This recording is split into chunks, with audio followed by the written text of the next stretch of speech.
सब भोजपुरिया श्रोता लोग के प्रणाम करतनी।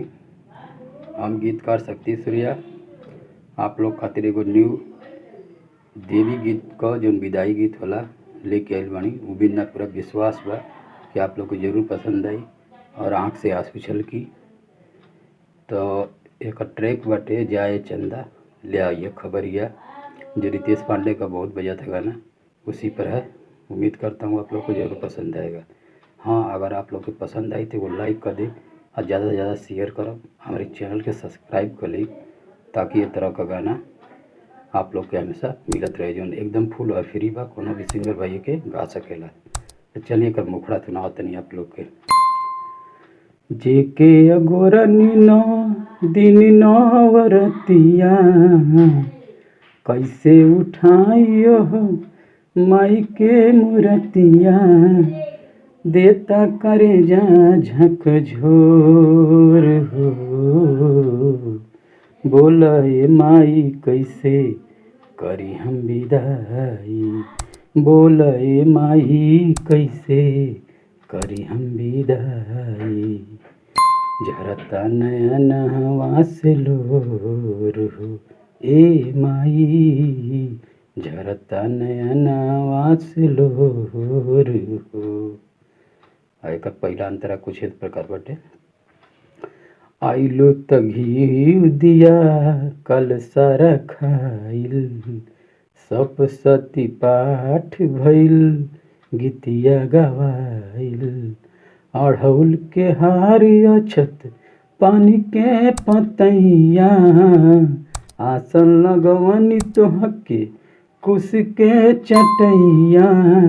जाताड़ू सगर तू छोड़ है, बोला ये माई कैसे करी हम विदाई। झरता नयन हवा से लोर हो ए माई, झरता नयन हवा से लोर हो। एक दूसरा अंतरा की तरफ चलते हैं।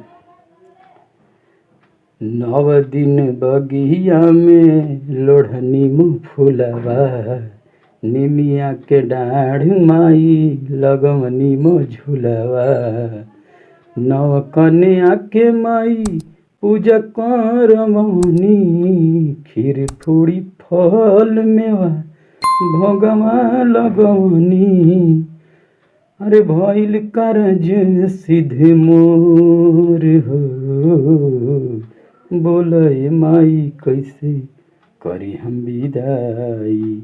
झरता नयन हवा से लोर हो ए माई, झरता नयन हवा से लोर हो।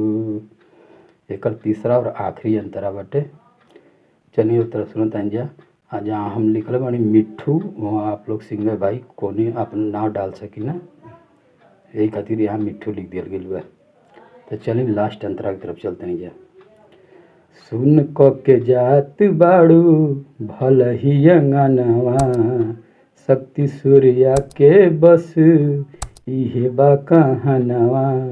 हर नवरहत मिट्ठू घरे माई आई हा, बेटा या माई के रिश्ता निभाई हा।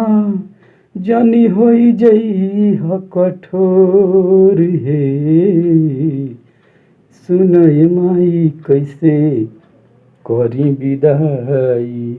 झरता नयन हवा से लोर हो ए माई, झरता नयन हवा से लोर हो। तो उम्मीद ना पूरा विश्वास बा कि आप लोग के पसंद जरूर आई। तो कमेंट बताए कि गीत कैसन लागल। नमस्कार।